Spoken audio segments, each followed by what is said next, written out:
leading from the front. Mr. Speaker, the overriding priority was, of course, Ukraine. Last week in Jeddah, the United States and Ukraine reached a common position. A ceasefire offer is now on the table, and American weapons and intelligence are flowing once again. This demonstrated what this House has always known to have been true. Under President Zelensky's leadership, Ukraine is serious about peace, sincere in their efforts to pursue a just and lasting end to this appalling war, unrelenting in their determination to ensure that Ukraine remains democratic, free, strong and prosperous. At the G7, the UK and our allies were united in our unwavering support for Ukraine's defence of its freedom, united in support for Ukraine's pursuit of peace, united on what is required to make this happen. Now it is Putin who stands in the spotlight. Putin who must answer. Putin who must choose. Are you serious, Mr. Putin, about peace? Will you stop the fighting? Or will you drag your feet and play games? Play lip service to a ceasefire while still pummeling Ukraine? My warning to Mr. Putin is this: if you are serious, prove it with a full and unconditional ceasefire now. And if Putin does not deliver, Mr. Speaker, and I must tell the House that I currently see no sign yet that he is, the G7 meeting helped us ready the tools to get Russia to negotiate seriously. We're not waiting for the Kremlin. If they reject a ceasefire, we have more cards that we can play. We can all see the impact the G7's unprecedented sanctions have had on Russia's faltering economy. Social spending down, inflation and interest rates sky high. There can be no let-up in our efforts. In Canada, we discussed where we can go further to target their energy and defence sectors, further squeeze their oil revenues and use frozen Russian assets. At the same time, we will keep up our support to Ukraine. Europeans clearly need to shoulder our share of this responsibility. We in the UK are stepping up on drones, on munitions and on training, sending over 400 different capabilities to Ukraine and training over 50,000 recruits.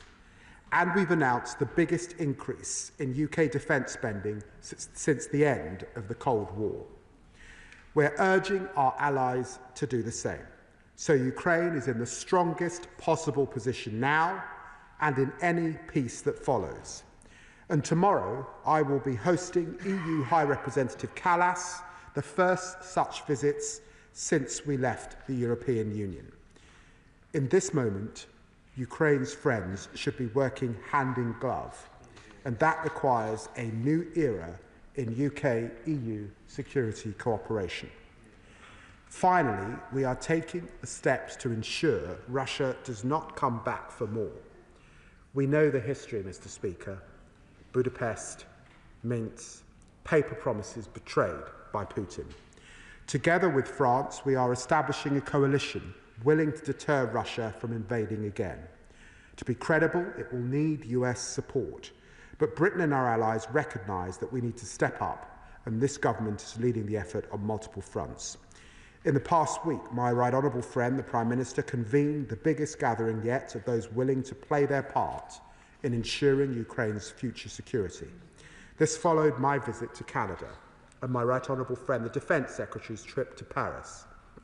And this week, military planners from allies will gather for further discussions in the UK co-chaired with France. Mr. Speaker, Ukraine was our top priority, but our unity extended beyond Ukraine. The G7 united in support for the fragile ceasefire in Gaza, the release of all hostages, the unhindered humanitarian aid into Gaza, And let me be clear to this House what I said to the G7. Hamas must release the hostages. For Israel to be secure, these terrorists can have no role in Gaza's future. But the complete blocking of aid in Gaza is appalling and unacceptable. Humanitarian aid should never be used as a political tool. We urge the Israeli government to change course. The G7 also discussed the Arab reconstruction plan for Gaza, an important signal on which we should build. The G7 also united behind an inclusive political transition in Syria. Stability in Syria bolsters UK security at home and abroad. We condemned the recent violence in Syria's coastal regions and called for those responsible to be held accountable. And we were united in increasing the pressure on Iran. Tehran is producing highly enriched uranium at a rate that makes a mockery of the limits set in the JCPOA. Iran can never be allowed to develop and acquire a nuclear weapon. President Trump has written to the Supreme Leader. And this weekend, the United States has responded strongly to the Houthi resumption of unacceptable attacks on international shipping. Iran must now change course, de-escalate, and choose diplomacy. Mr. Speaker, the G7 also kept the spotlight on the conflicts in Sudan and the DRC. We denounced the atrocities in Sudan. The warring parties must protect civilians, cease hostilities, and ensure unhindered humanitarian access. There was strong support for the conference I will host on Sudan next month, an important opportunity to get a political process moving. We also condemn the Rwanda-backed offensive in the eastern DRC, a flagrant breach of the DRC's territorial integrity. The M23 and Rwandan Defence Force must withdraw. All parties should support African-led mediation processes. Mr. Speaker, the G7 also reiterated our call for the restoration of Venezuelan democracy and reaffirmed our strong support for Guyana's sovereignty and territorial integrity. And as the G7 met, Armenia and Azerbaijan concluded negotiation on a historic peace agreement. We warmly welcome this achievement and encourage both sides to move to signature as soon as possible. It was a pleasure, Mr. Speaker, to be back in Canada, a proud sovereign nation in which I have family I visited since childhood and with whom we share a long history and a royal family. Their new leader, Prime Minister Carney, is in London today. I'm sure the whole House will congratulate him on his appointment. My fellow G7 ministers and I received a warm welcome to Quebec, home of my good friend, Minister Mélanie Joly. And we united behind a new Canadian-led initiative on maritime security, an example of their strong leadership. With growing threats from the Red Sea to the South China Sea, trade routes on which growth and all our economies rely, a strong collective response from the G7 matters to us all. Mr. Speaker, 50 years ago, a small group of Western leaders met just outside Paris, the origins of the G7. They did not agree on everything. They were from different political sides, 3 from the left, 3 from the right. It was a time of upheaval, war in the Middle East, an oil crisis and recession, the Bretton Woods system falling away. Many then as now were pessimistic about the ability of democracies to navigate the turbulence, but that generation rose to the challenge. With the G7, they tried something different. Its format allowed leaders to be honest with each other and so find common ground. Today, we must rise to these new challenges. In that same spirit of honesty and common purpose, Britain and our partners are stronger when we stand together. We are standing together right now. I commend this statement to the House. So, Secretary of State, Dame Priti Patel. Thank you, Mr. Speaker, and I'm grateful to the Foreign Secretary for the advanced sight of his statement today. There is much ground to cover in this statement in light of the vast global challenges we're all witnessing. On Ukraine, we continue to support Ukraine in this fight and the freedoms and values they are defending, democracy, liberty and the rule of law. It is very welcome that the US military aid and intelligence sharing has resumed, and vital that the US and Ukraine continue to work together in the face of this appalling conflict. May I ask the Foreign Secretary what discussions did he hold with US counterparts about the impact of the suspensions of intelligence and military support, and what is his assessment of the consequences caused? While we await further details of the proposed 30-day ceasefire, Russia's response shows exactly why the Euro-Atlantic community must be resolute in the face of Putin's aggression, and that he will seek to pursue long-held strategic objectives that he has not achieved on the battlefield through hypothetical negotiations, which means we must be robust.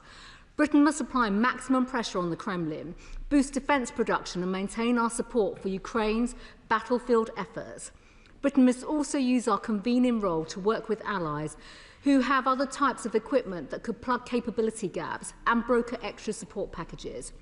Mr. Speaker, in the G7 Foreign Minister's statement, there is a commitment to use extraordinary revenues stemming from the immobilised Russian sovereign assets. So can the Foreign Secretary confirm whether this means that the UK will go further than the £2.26 billion loan already announced off the back of the profits from sanctioned assets? And can he give an update on when proceeds from the sale of Chelsea FC will be in the hands of those most in need? Over the weekend, Mr. Speaker, we heard the Prime Minister said that he was planning for his potential peacekeeping initiative is now moving into an operational phase. Is the Foreign Secretary able to explain what moving into an operational phase means in practice, especially for armed forces? What planning is underway? What will our contribution to peacekeeping consist of? Over what timeframe would deployment be launched? And how will our armed forces be supported?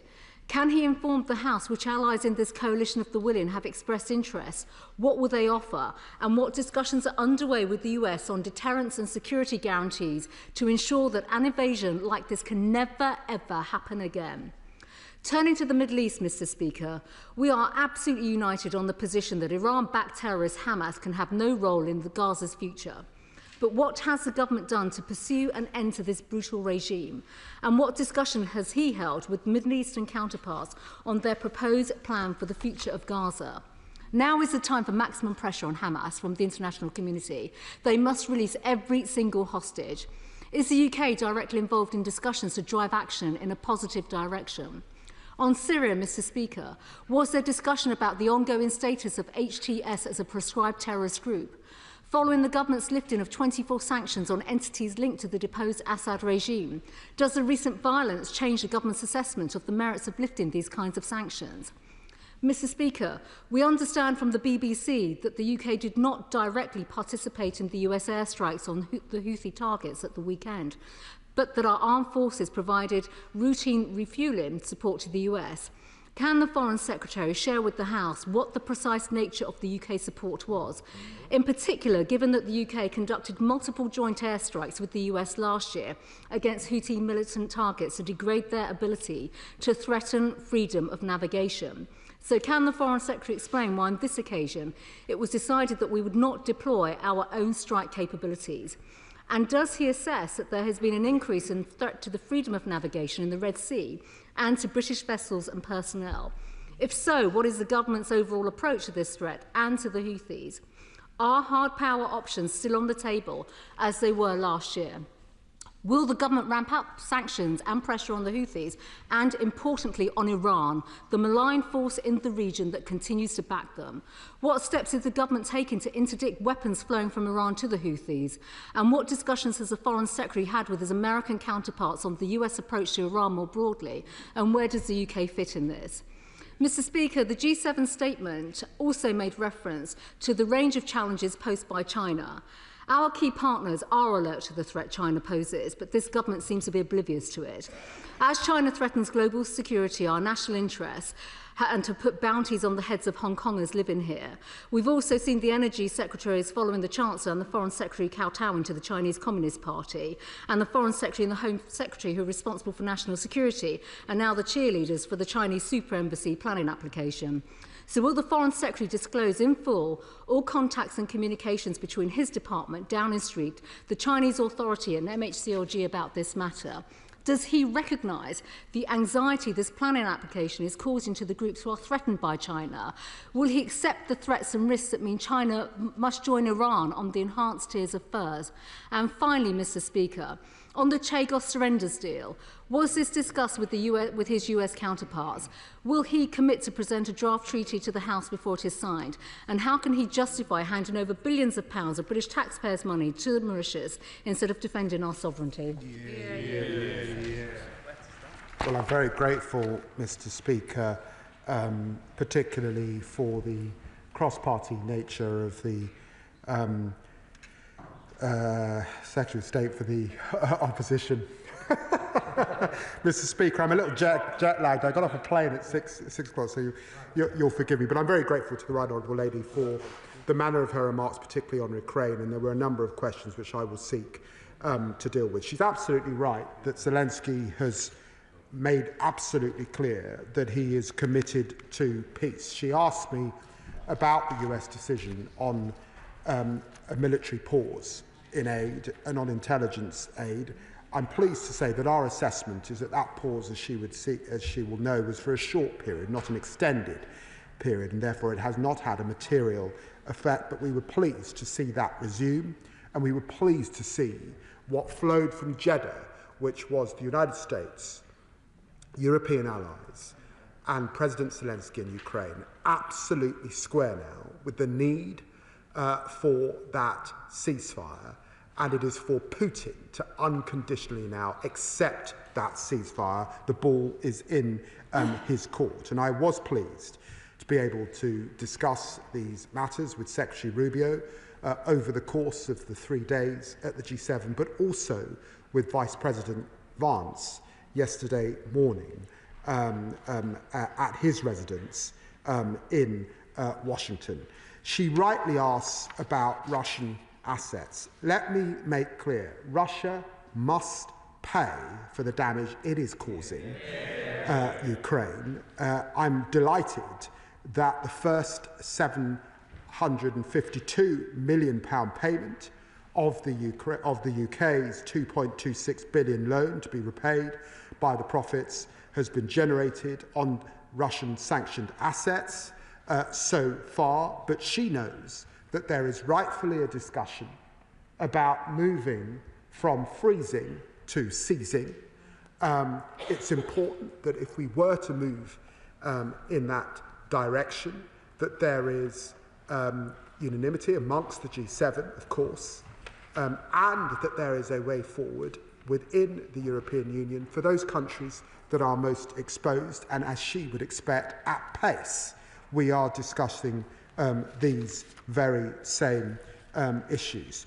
She also asks about UK troops on the ground. At stake is not only the future of Ukraine, but the collective security of our continent and therefore Britain's direct national interests. And that's why the Prime Minister has said that Europe needs to step up, and the UK is prepared, of course, to consider committing British troops on the ground, but there must be a US backstop. There is a further meeting in London this week to continue to get into the operational detail. The Prime Minister and I are pleased, alongside the Defence Secretary, that the coalition of the willing is growing. It is right that we consider carefully what would be required on the ground, but I know that she will know too that what is very important is the monitoring exercise of what is put in place. And she, like me, no doubt, will have seen the operation that was run by the OSCE. I saw that operation in January, just before the fighting began in February. That would not be adequate this time round, and so rightly and properly we must get into the granular detail of what would be required. Yes, of course, as a European family, but also involving nations like Canada, and I had a commitment from Minister Melanie Joly that Canada is willing to step up to be part of that coalition going forward, but there will be others in that coalition of the willing, and so we will look at these issues in detail over the coming days. She, of course, mentions the situation in Gaza and the Middle East. And let me be absolutely clear, we were all united. There can be no role for Hamas. We welcome the work that has been done by the Arab Quint as a direction of travel. The United Kingdom wants to continue to work with the Arab Quint on strengthening that proposal, particularly on the security guarantees that the Israelis would rightfully need, their assurance that October the 7th can never, ever happen again. She also raises the situation in Syria. The awful clashes during the weekend of the 8th and 9th of March led to the death of more than 1,000 people. And we condemn the violence at the time, and the Minister for the Middle East updated the House on the 10th of March. It is critical that the interim administration in Syria respects and protects all of Syria's minorities, and that is why it was heartening to see the agreement last week between the interim administration and the Syrian Democratic Forces, particularly in northeast Syria, and this was obviously a topic of much discussion. She rightly also mentions the strikes in the US. Now, since the 19th of November 2023, the Houthis have targeted international commercial shipping in the Red Sea and the Gulf of Aden and attacked British and American warship. This cannot go unchecked. It is totally unacceptable, and it must be dealt with.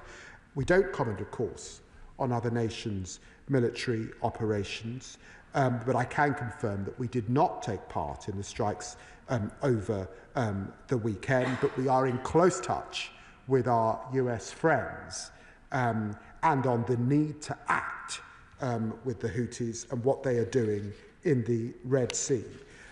She talks about the government's approach to China.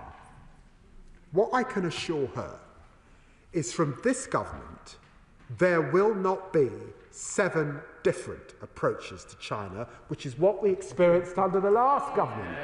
Ping-ponging about over the course of those 14 years, and that calamity of a United Kingdom Prime Minister having a beer with the leader of the Chinese Communist Party. I guarantee her that will not happen under this government. And quite properly, I and the Home Secretary made representations, as she knows, to the planning process about the security issues that must be kept in mind as the proper procedures are followed for China's application. And she knows too that we also have our concerns about our embassy in China and its proper operation.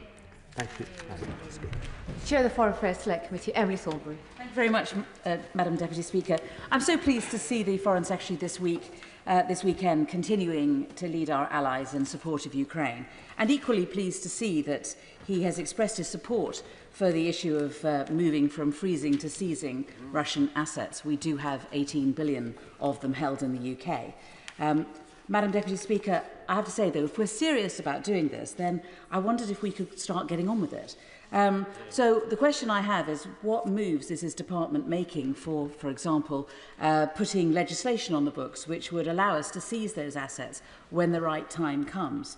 I'm glad to hear that there are discussions to put, but I wondered whether there had been pressure put on our G7 and EU allies who still sit on the remaining £300 billion of assets that also perhaps need to be seized at this stage. And has he considered a UN General Assembly resolution providing the legal basis for coordinated asset seizures? Well, I'm very grateful to the Right Honourable Lady for her question and, of course, her leadership of the Foreign Affairs Select Committee. Can I reassure her that we continue to work closely with our allies on this issue, including discussions, lengthy discussions that we had at the G7, Madam Deputy Speaker. But let me also emphasise it is important in this particular area that any way forward is a pooling of that exercise. I don't believe that it would be right for the UK in this instance to act unilaterally, and therefore this is a multilateral endeavour and discussion. She's right, and I get the emphasis of her question, that we should work at pace on this, and can I reassure her that we are? Liberal Democrat spokesperson Callum Miller. Thank you, Madam Deputy Speaker. I also thank the Foreign Secretary for advance sight of his statement. Like him, I will focus on Ukraine. Last week, President Zelensky announced his willingness to accept an immediate ceasefire. In response, Vladimir Putin intensified his attacks on Ukraine. This gives the lie to Putin's cheap talk about agreeing with the idea of a ceasefire. His goals remain the same: destroying Ukraine's sovereignty and turning it into a satellite state of Russia. The only way to strengthen and achieve a just and lasting peace is by strengthening Ukraine in the face of Putin's brutality. So I was slightly alarmed to hear the Foreign Secretary say that we can only seize Russian assets if we progress by unanimity. If the US refuses to seize Russian assets, will the Foreign Secretary take a lead with European partners so this support can flow? And can he also say what is stopping him from unlocking the £2.5 billion generated from the sale of Chelsea Football Club, held here in the UK, that should already have provided humanitarian aid to Ukraine? The Foreign Secretary referred to the work that ministers have been doing to build a coalition of the willing to support any final peace agreement in Ukraine, which my party strongly supports. But I do ask the Foreign Secretary if he can be more specific. What levels of support have other countries committed? And what progress has he made in securing a backstop security guarantee from the United States? Liberal Democrats have warned repeatedly that Donald Trump's actions are emboldening Putin. Last month, Trump said Russia should rejoin the G7 if a peace settlement is agreed. This would be unjust and wrong. Did the Foreign Secretary make clear to his G7 counterparts that the UK would oppose Russia rejoining the G7? And given that Donald Trump is not a reliable ally, Liberal Democrats have argued that the UK must lead in Europe to reduce the continent's reliance on the United States. We support a pan-European rearmament bank so Europe's defences can be rapidly rebuilt. Yet last week we saw proposals from the European Commission for EU structures that could leave the UK out. So will the Foreign Secretary use his meeting with High Representative Callas tomorrow to make sure that the UK plays a full part in European efforts to the benefit of our security and our defence industry? Yes. Well, I'm very grateful to the honourable gentleman for continuing that cross-party unity. He's usually pretty on top of the details. Can I just say to him, on the sovereign assets issue, it is not the United States that has raised consistent concerns about sovereign assets. It's not the United States in this instance that's more exposed than others. It's actually within Europe, Belgian colleagues that have found themselves more exposed, and German colleagues that have previously been resistant to this issue. But of course there's a change, an administration in Germany coming, and so we'll see what their assessment is. On the issue of those funds from Abramovich that of course we want to use, can I just say, and I should have said this to the Right Honourable Lady, we inherited this from the last government. 2.5 years, no progress was made. I am frustrated with that lack of progress, and I am doing everything I can in order to reach a resolution in this matter. And if not, of course, I've got to consider all the tools that are available to government. But at this stage, what I want is to be able to act quickly, given that he knows and I know and we all know that Ukraine need those funds now. And therefore, we urge, working with other colleagues and Mr. Abramovich's lawyers, we urge action now. Can I say to him, there was no discussion of Russia joining the G7. I mean, no discussion whatsoever. The G7 is a family of democratic nations committed to the rule of law. Russia under Putin has put themselves way outside of that club and that necessary partnership. I see no basis at the moment on which Russia could enter the G7, and indeed there would be other candidates way ahead of Russia with that to be the place. Now, I'm delighted that the Lib Dems have a proposal for a rearmament bank. I would just say to them that Ursula von der Leyen got there before them. To ensure all colleagues can get in, questions will have to be short, and if answers continue to be long, there'll be some disappointed backbenchers. Ruba Huck. Thank you, Madam Deputy Speaker. I welcome my right honourable friend's strong statement that blockading all aid into Gaza, including UK-raised aid,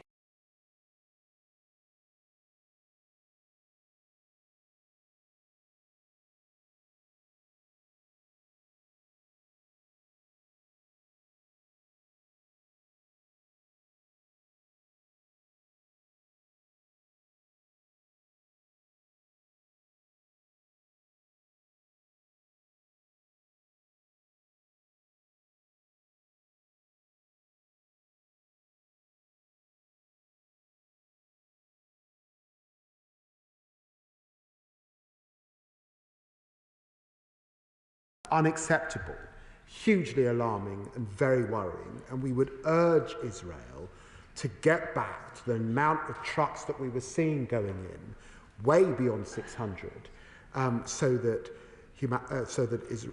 Palestinians can get the necessary humanitarian support they need at this time. Mark Pritchard. Thank you, Deputy Speaker. Can I welcome the Foreign Secretary's statement today and for all his hard work travelling all around the world trying to make us all safer. He mentions the OSCE.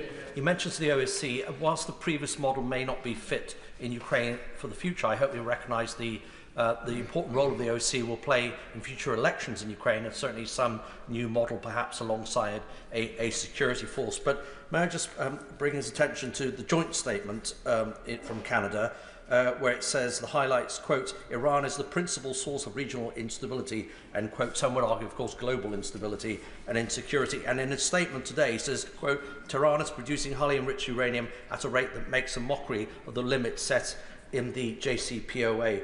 So can I ask the Foreign Secretary, if Israel, with or without US support, takes direct action to make the world a safer place and to stop Iran acquiring a nuclear weapon, will the UK government support that action?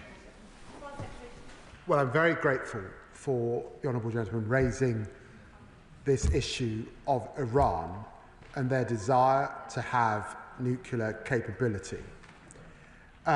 We stand in the way of that, and working with the Germans and the French, we are determined to use all diplomatic efforts to bring about a conclusion to that desire.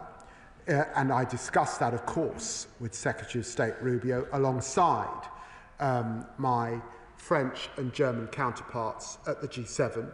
But we also discussed maximum pressure, and we also discussed that nothing is off the table as we discuss these issues with Iran, and we are running out of time to reach a resolution to this issue. Blair McDougall. Madam Deputy Speaker, can I welcome the Foreign Secretary's uncompromising message to Vladimir Putin, and I wonder if he would add to that with a clear message that there can be no peace while the tens of thousands of Ukrainian children who've been stolen from their parents and scattered around Russia are not returned. And I wonder if he shares my concern at reports that the humanitarian research lab at Yale University has been defunded by Elon Musk while they were tracking hundreds of those abducted children. And will he work with international allies to make sure that that data is not lost and ensure that it contributes to getting those children back to their anguished families?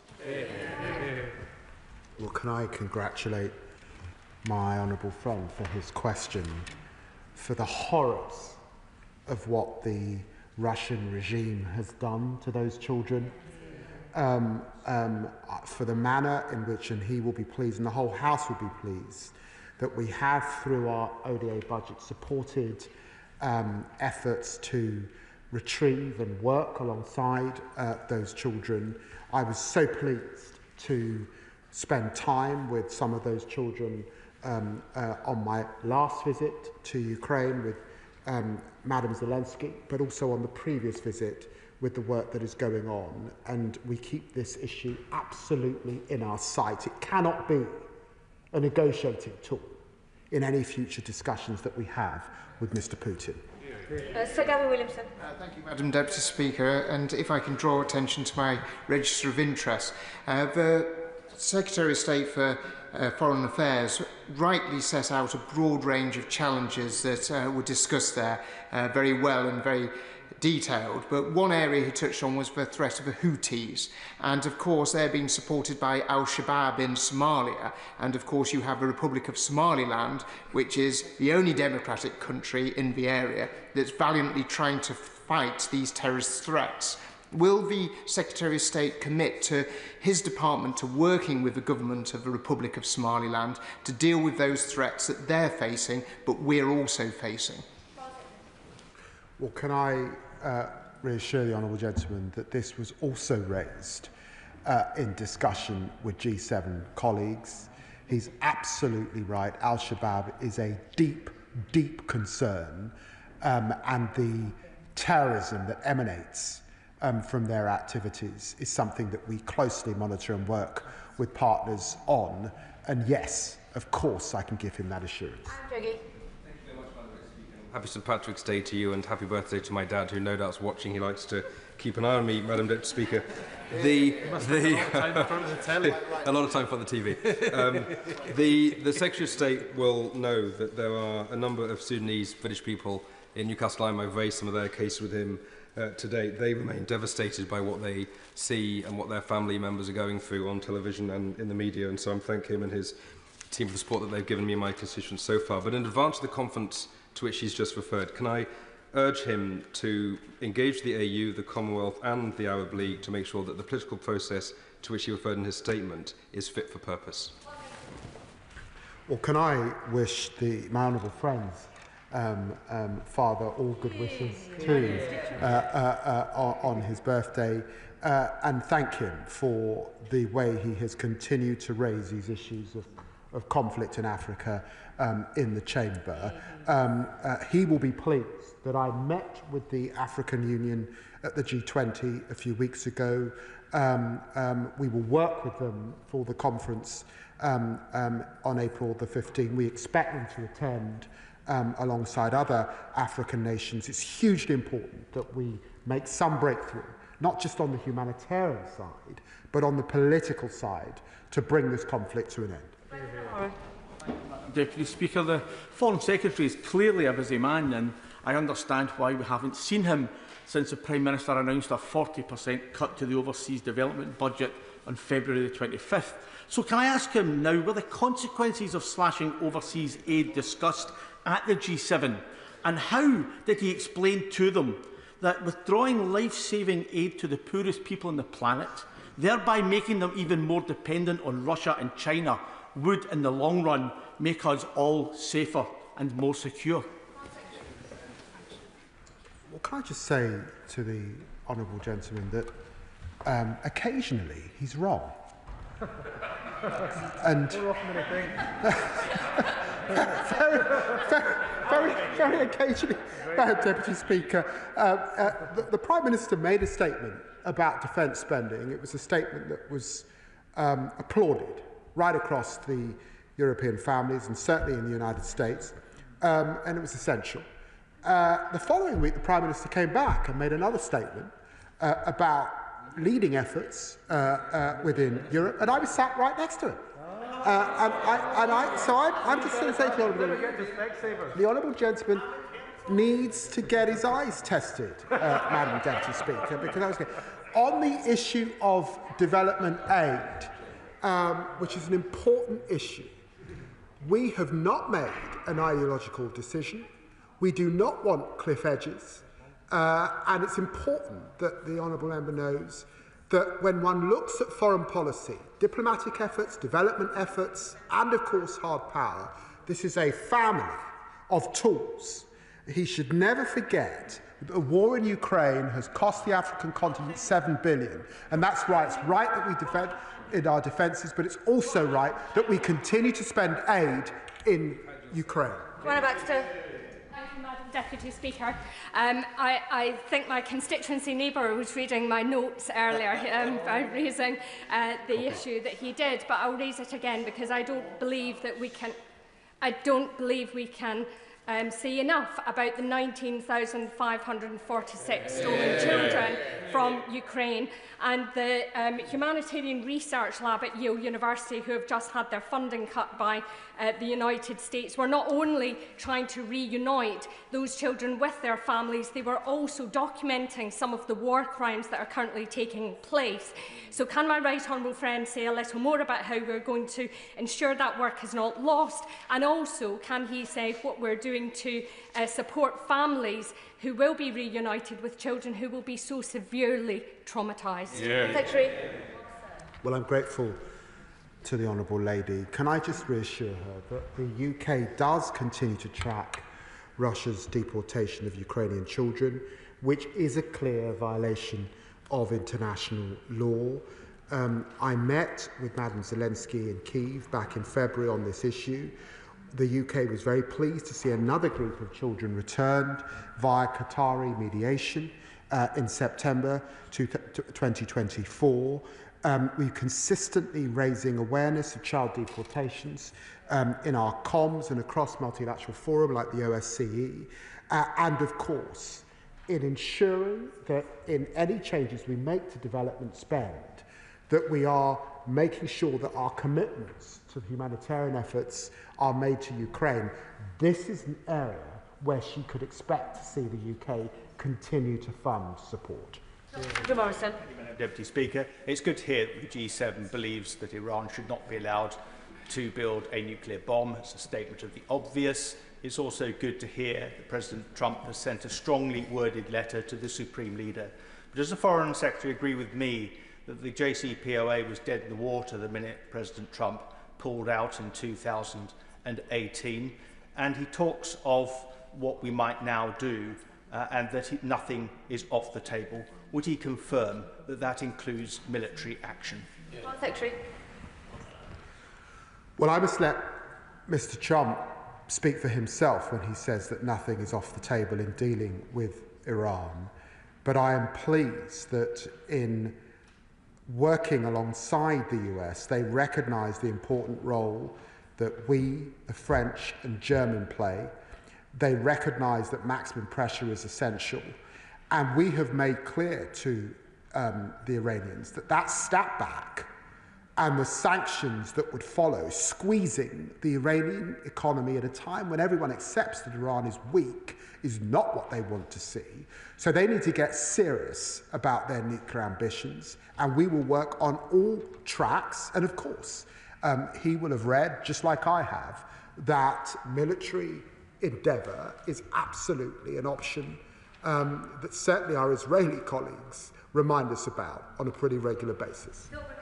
Thank you, Madam Deputy Speaker. May I draw the House's attention to my entry in the Register of Members' Financial Interests and welcome the Foreign Secretary's statement today, and also thank him for his leadership he's shown over the last few weeks, in particular on Ukraine. The Foreign Secretary mentioned discussions he has had with his Canadian counterpart.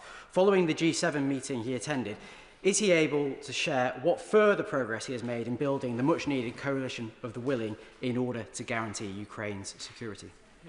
Foreign Secretary. Well, I'm very grateful to the honourable gentleman. A number of nations are stepping up and coming forward, of course, alongside the United Kingdom and France, and Canada is absolutely one of them. I don't want to give a running commentary because there are further meetings this week, and I think it is right that when we're talking about committing troops particularly, that he will understand that different countries have different requirements in terms of going to their own parliaments, the way that they speak to their own nations about these matters, and so it's right that I leave them to do that and don't make announcements from the dispatch box. Alison Bennett. Thank you, Madam Deputy Speaker. On the 25th of February, the Foreign Secretary told me in this chamber that he was minded to move, and I quote, from freezing to seizing Russian assets, and I note that he's used that phrase again this afternoon. Given the increasingly mercurial nature of our American allies in their support of Ukraine, what progress has been made, and what is the Foreign Secretary's best estimate of when our Ukrainian friends will be able to benefit from those frozen assets? Secretary. Well, I understand why the Honourable Lady raises the question as she does, but as I said to the Liberal Democrat spokesman, this is not an issue where the US is the blocker. It's an issue where there are nations within Europe that are more exposed than others. And it is best, as I said to the chair of the Select Committee, that we act multilaterally, and that is the issue. But we're working at pace. Fred Thomas. For the Foreign Secretary in Canada representing our country, and a big weekend for the Royal Navy in Plymouth. And the Foreign Secretary alluded to increased cooperation with our EU, NATO allies in terms of defence activity. In Plymouth this weekend, the Deputy French Ambassador was down to unveil Ariadne. This is a new capability that the French and British navies now hold, unmanned, uncrewed, completely autonomous, end-to-end, 12-metre long, underwater, mine countermeasure vessels, a remarkable feat of technology. And will he join me in celebrating this feat of cooperation? Foreign Secretary. Well, can I say first to my honourable friend, thank him for his service. He will be pleased that maritime security was such a big discussion point at the G7, and I thank Canada for that. We are a great maritime nation, working with our colleagues, and can I assure him there will be more on this issue in the SDR, which is to follow. Richard Tice. Thank you, Madam Deputy Speaker.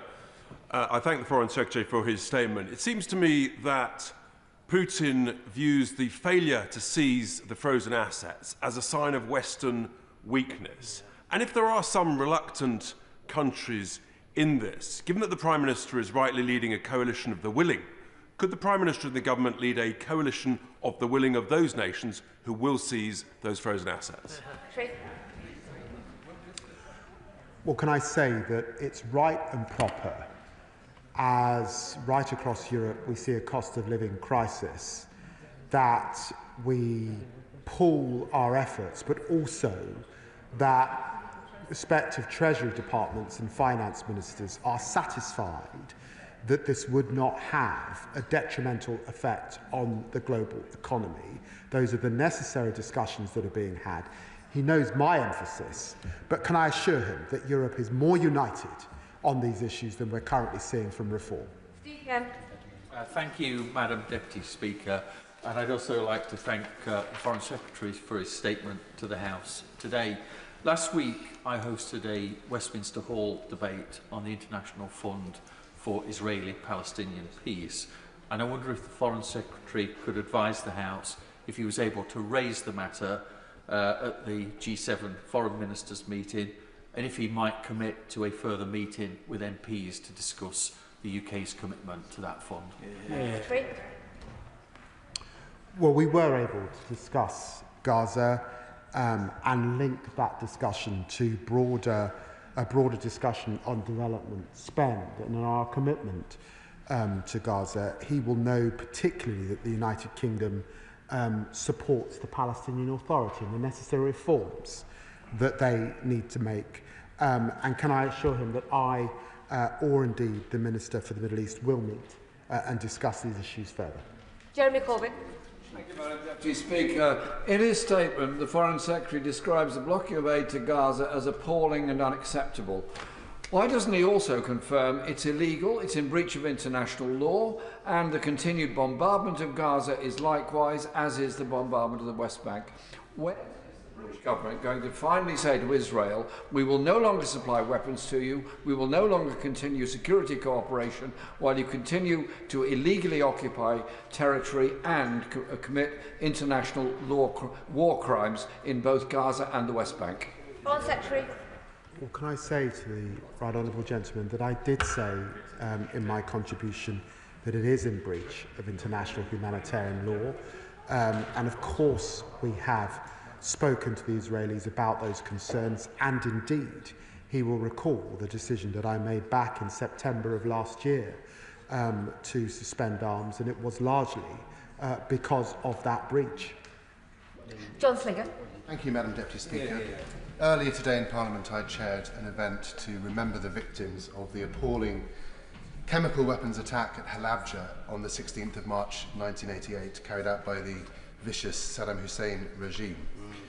They thanked the UK for our help and friendship over the years. So does my right honourable friend agree that this and current crises show the need for a strong UK? And what I mean by a strong UK is strong armed forces, strong diplomacy with our superb diplomats, soft power with the World Service and the British Council, our alliances in Africa, in the Gulf and in Europe, and that these are vital to preserve and protect the international rules-based system that we all rely on. Foreign Secretary.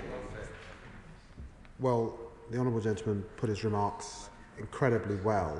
Can I associate myself with the remarks he made about that appalling atrocity and absolutely say crystal clear that the United Kingdom, as a P5 member, it's hugely important that we continue to support our armed services and hard power, but also our soft power, our diplomatic efforts and our development spend. We will still be the 6th biggest development spender in the world. Is hugely, hugely important. Richard Ford. Madam Deputy Speaker, last spring, the UK joined the United States in conducting 5 combined joint naval and airstrikes against the Houthis. This weekend, the US conducted airstrikes without participation from the RAF, except in terms of routine refuelling support. Why the change? What does it signal about British foreign policy? And does he consider that getting US involvement in a backstop in Ukraine is more challenging when the US has to operate alone against the Houthis? Foreign Secretary. Well, the United Kingdom was involved to the extent of supporting US efforts on refuelling. I don't think that it would be right for me to comment on the detail of any military exercise, but can I reassure him that we continue to work very closely with our friends in the United States, and as he would expect, I was briefed on these issues alongside the Prime Minister and others. Final question, Jim Shannon. Thank you, Madam Deputy Speaker. Can I thank very much the Secretary of State for his statement and his very strong words. They're much appreciated. I very much welcome the reaffirmation of support for Ukraine contained within the statement, as well as a continuation of support for a peaceful resolution in Israel and Gaza. However, peace cannot come at the appeasement of Russia or the Hamas terrorist murderers that they are. So how will the Secretary of State ensure that peace will have at its foundation respect rather than threat? And what more can be done in the interim to ensure that children from both sides in Israel and Gaza border and in Ukraine can have the food, the medicine, the clothing and the education while these complex needs are sorted out? Thank you so much. Secretary. Well, I'm sure the whole House is hugely grateful for the humanity that the honourable gentleman has shown once again on the issue of children on both sides of this conflict. I think it's horrendous that when one looks at the scenes of those hostages coming out, that amongst those hooded young men with Kalashnikovs were children. This cannot be right or proper. But at the same time, it cannot be right to starve children of the humanitarian aid, the medical supplies that they need at this time, whilst we seek to deal with the problems of Hamas and get those hostages out. I always in my remarks hold up the prospect of a two-state solution as a way through this most complex and difficult of challenges. And I'm very grateful for the way in which the honourable gentleman has raised his remarks in the House today.